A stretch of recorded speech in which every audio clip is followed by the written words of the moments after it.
aber deine Finger kommen einfach nicht mit?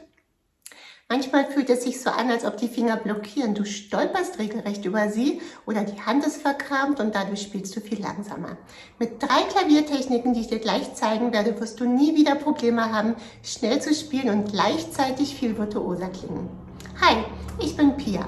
In diesem Video zeige ich dir, wie du schneller Klavier spielen kannst, ohne Stress, um deine Virtuosität am Klavier zu steigern. Alberti-Bässe sind im Klavierspiel eine beliebte Technik, um eine fließende und lebendige Begleitung zu erzeugen.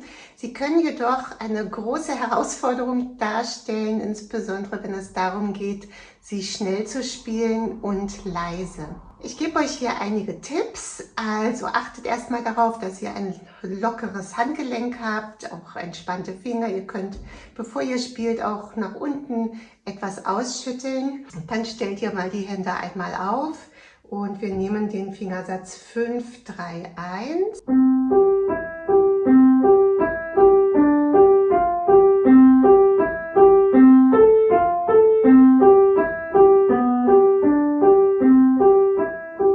Ich habe das jetzt in einem Mezzoforte gespielt. Wichtig ist bei Alberti-Bässen, sie wirklich unter die Melodie zu nehmen, also ganz leise zu spielen. So wäre es also viel zu laut.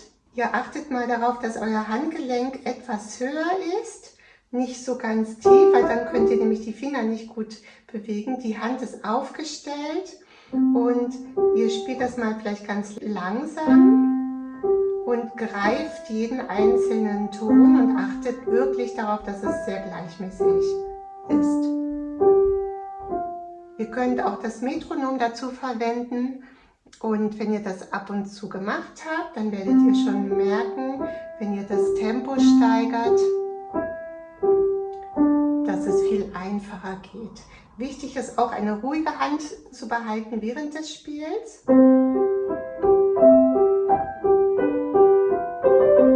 Ich spiele nur mit den Fingerspitzen. Um das aber richtig zu üben, könnt ihr auch mal laut spielen, einzeln. So ist es viel leichter, die Töne zu kontrollieren.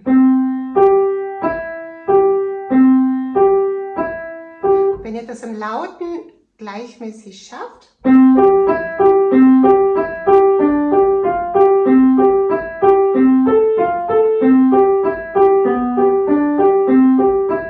könnt ihr es mal etwas leiser versuchen.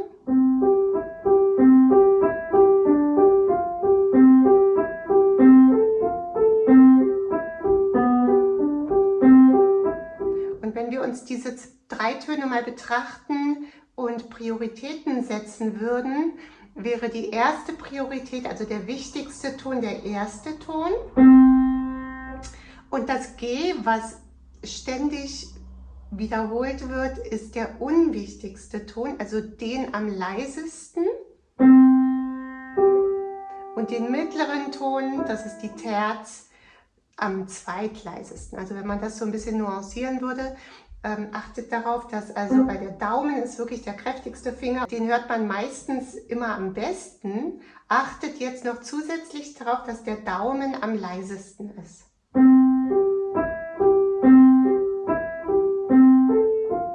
Also ich mache wirklich ganz wenig.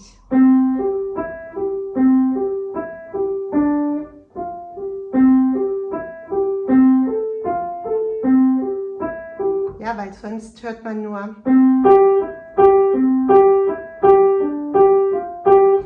das G und das ist der unwichtigste Ton im Dreiklang, weil es die Quinte ist.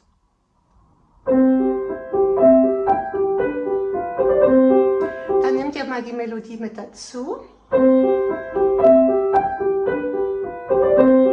und achtet als erstes im langsamen Tempo darauf, dass die Melodie am deutlichsten zu hören ist und die linke Hand gleichmäßig gespielt wird.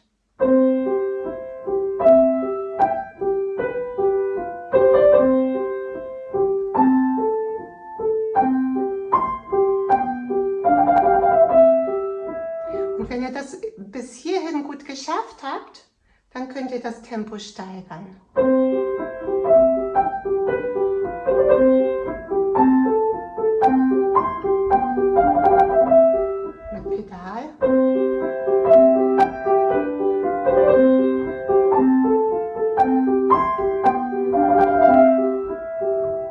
Das schnelle und flüssige Spielen von Tonleitern ist eine wichtige Fähigkeit für jeden Pianisten und erfordert viel Übung und auch die richtige Technik. Ich gehe schon mal davon aus, dass du Tonleitern gespielt hast. Bei Tonleitern ist es einfach wichtig, dass sie auch sehr gleichmäßig sind.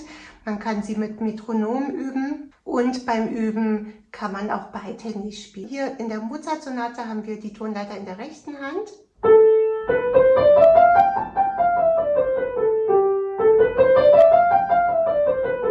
Und der erste Ton ist mal etwas länger, weil das eine Achtel ist. Und wir achten darauf, dass wir auf den höchsten Ton zuspielen und ein leichtes Crescendo machen, dadurch klingt es musikalischer. Und wir nehmen auch den Ellbogen etwas mit, also wir schleudern ihn nicht nach oben. Wir führen die Hand durch den Ellbogen.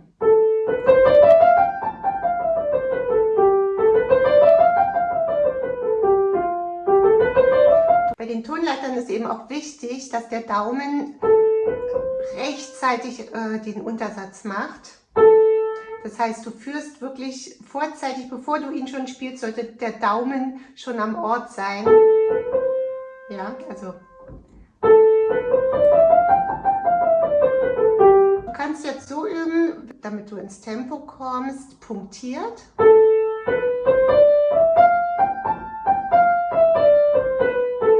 Hier ist es ganz wichtig, dass du das Handgelenk fallen lässt auf dem Achtelschlag. Also jetzt.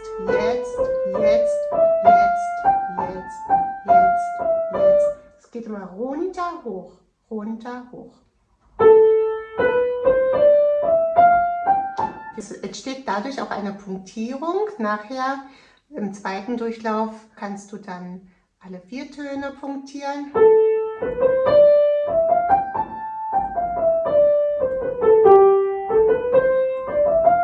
Ja, und du merkst, dass die 16.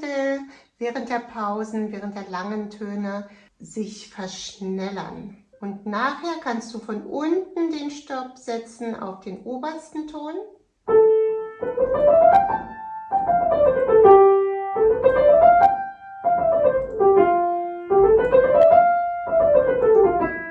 Du hast dann also einen viel größeren Bogen. Das spielst du auch dann mit der linken Hand.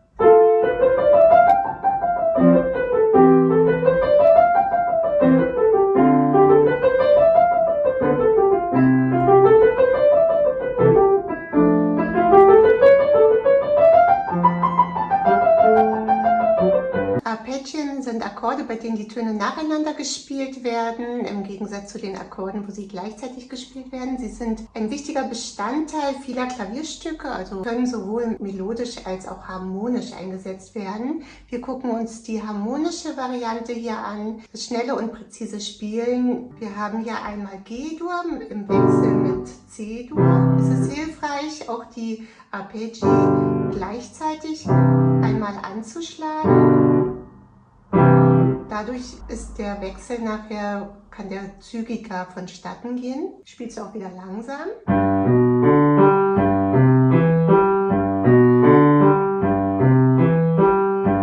Und hier ist es noch extremer als bei den Tonleitern. Wir machen kreisende Handgelenksbewegungen.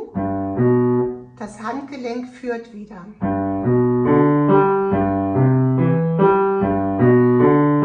Spielen die Finger fast von selbst. Wir können das Tempo nachher wieder steigern, aber zum Üben erst ganz langsam. Eine zweite Übevariante ist auch erstmal wieder ganz laut zu spielen. Und Ton für Ton, dann auch punktiert.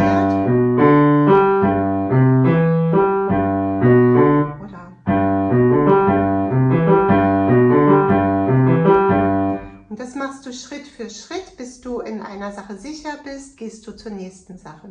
Wichtig ist wirklich erst langsam, dann das Tempo steigern und nie schneller spielen, als du denken kannst. Klavierspielen besteht aber nicht nur aus Technik, sondern auch aus Ausdrucks- und Vorstellungskraft. In diesem Video erfährst du, wie du deine Vorstellungskraft musikalisch ausdrücken kannst. Gesundheit, Glück und Segen, eure Pia.